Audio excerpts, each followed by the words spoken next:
Robservations with Meyer Burnett.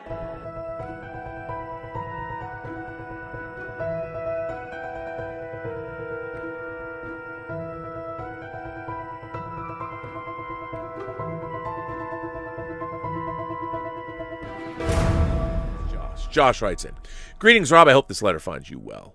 I'm responding to your deep longing for the movie theater experience voiced in Robservations 617.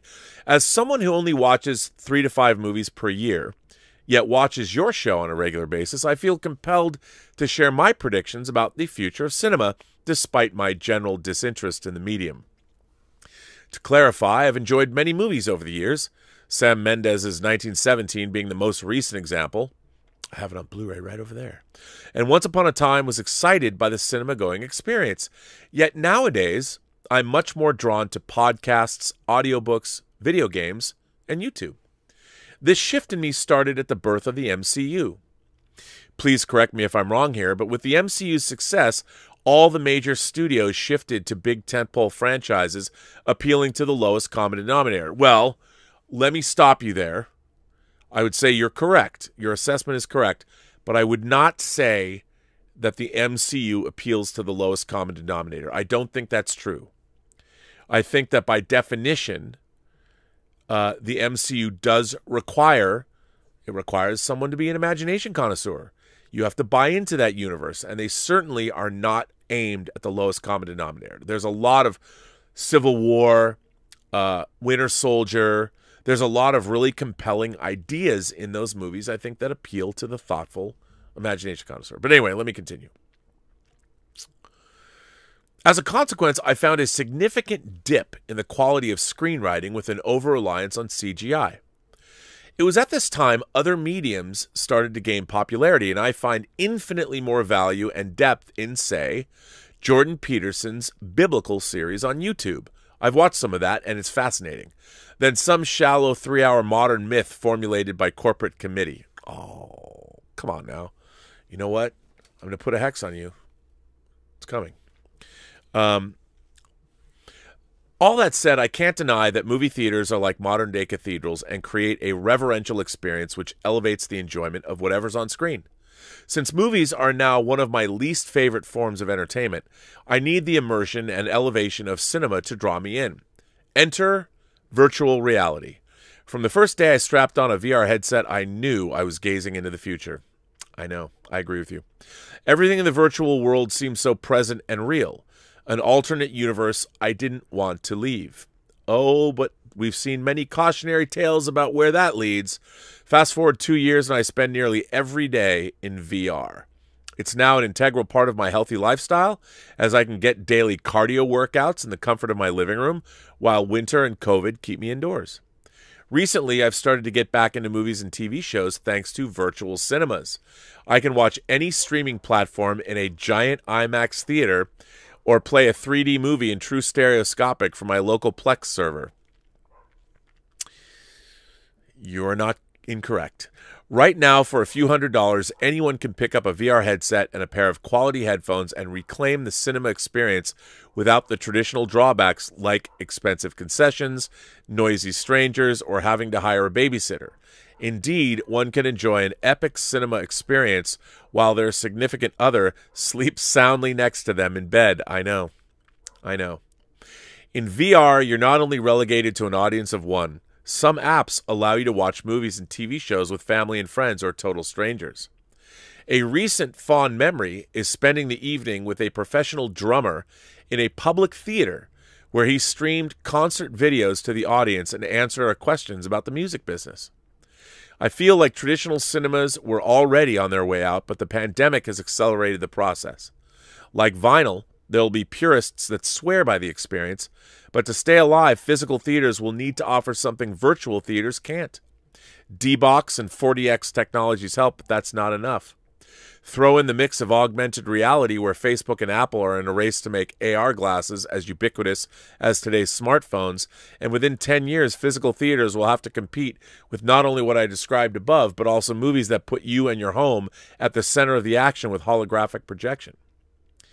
There's a lot more that can be said here. For instance, the technical hurdles you'll face with some of these experiences the requirement to link your Facebook account if you opt for an Oculus Quest headset, etc. Yet most friction points will be ironed out in time as XR, VR, AR, XR meaning virtual reality and augmented reality, become mainstream and more competitors enter the market. I'm curious to know, Rob, are you hopeful for what opportunities AR and VR may provide cinemaphiles and independent creators in the future? Or are the best days of film clearly behind us and we should look to the past, not the future, for our cinema fix? P.S. I'm sure my opinions won't hold much weight with your audience, especially after they learn, I believe, 2003 to 2013 was the second most innovative era for rock music, the first being 63 to 1973. You'd only come to this conclusion if you spent countless hours on indie rock blogs in the aughts or have terrible taste in music. Thanks for the great videos, Rob. Keep it up, Josh. Josh is absolutely correct. So for those of you who might not know, you can strap a VR headset on and you can watch a movie in your VR glasses and it can recreate the experience of watching something in IMAX for you. Yes, it can duplicate what it's like to look at an IMAX movie. It's just, you're just wearing VR glasses. And I think obviously the future is all about VR and augmented reality. I do believe that. The difference is, and like you said, yes, you can now go into events. You can go into an event space and sit down in a virtual theater in even a different country with a bunch of people. Of course, they still have to have avatars and all of that. All of that's coming down the pike, and some of it's already here. And I agree with you. I think ultimately the movie-going experience, because people are like, well, there's this idea, well, people want to go places with other people. Yes, they do, but the thing is, and look, nothing is going to be able to, when I go into the Chinese theater and watch something in their laser projection IMAX, I can feel the bass. The bass. I can feel it. You know, it's bone rattling. And you know, when you're sitting next to people, you can feel their presence next to you. And that's something that VR has a long way to go before it's going to be able to reproduce that. But you're right, man. VR technology is going to get to the point where you'll be able to watch something. It'll be almost, aside from the fact you'll always know you're wearing headsets or however it's going to work. Eventually you won't. Eventually they'll have that holodeck technology, but you're right. And what you're describing is the norm 10 years from now. Maybe it'll be here sooner, but you're absolutely describing where we are all going. Whether it's VR or AR or XR, a combination of the two, you're absolutely correct. I mean, imagine you'll have performance venues around the planet where, let's say you want, like I've always wanted to see Juno Reactor. When I was in Bulgaria making Hills Run Red, Juno Reactor was playing in Kiev, which is a hop, skip, and a jump by plane. I almost flew to go see Juno Reactor. I would kill to see a Juno Reactor show. Juno Reactor is it's Goa trance band. You've heard their music in the Matrix movies, but just look up any Juno Reactor live performance and you'll see why I would love to go.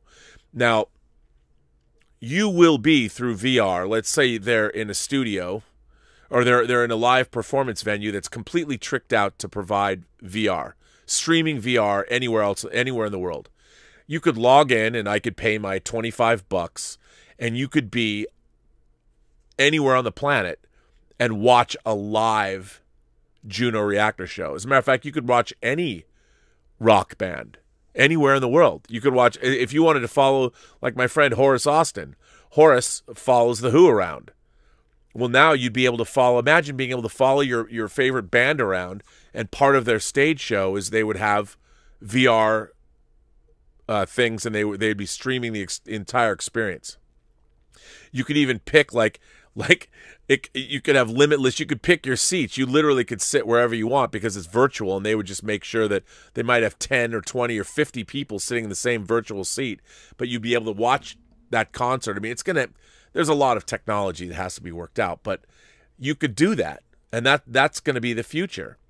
And I think this pandemic, in a way, like if I was a real cynic or a real conspiracy theorist, I would say that this pandemic was pushed on us to make the future that's inevitable start to be sort of supercharged, get here a lot faster than it was supposed to get here. But I don't believe that, and I don't believe in anyone's ability to engineer something like that. But the future is coming faster. But everything you said in this is true. You can recreate going to the cinema to a certain extent. To a certain extent, because I still can't feel the bass. And you're right, but I could sit and watch an IMAX movie as my significant other slumbers soundly next door, although I would have my headphones up loud enough that she'd probably still be bothered by how loud I was listening to something. But you're absolutely right. And this is all something to take into consideration. I mean, why not? I mean, I'll tell you something. If I could watch a VR headset and watch, say, The Queen's Gambit, but make it appears to me, to my senses, that I'm watching it on a giant movie screen, I would absolutely rather watch movies that way. 100%. And by the way, it's coming if it's not already here. And you're absolutely right. I mean, we have, again, if I was a Star Trek writer, I would say, hey, where are we going to be as far as VR goes, and how is that going to affect us? That's a good Star Trek story, even though it leads to the holodeck, but still. A great letter, Josh, and I agree with you. And the fact is, what you're looking for is I watch a lot more YouTube than I used to. I barely watch television at all. I watch way more things on YouTube. And like I said, I like watching long-form conversations with people, and I like to be enriched by being exposed to different ideas and things I might not know, and I learn about them by listening to people talk for long periods of time. And I'll watch anybody. I'll watch all kinds of different pundits, people on all sides of the aisle. I don't just watch, I watch everybody. If they're covering a topic, whether it's from a conservative standpoint, a liberal standpoint, whatever, if the topic is interesting to me, I don't care who's covering it. I'll listen to it or watch it to see what I can glean from it. And imagine when we have more and more and more of that in real time around the world. It's going to be pretty dope. I'm pretty stoked about all that, to be honest.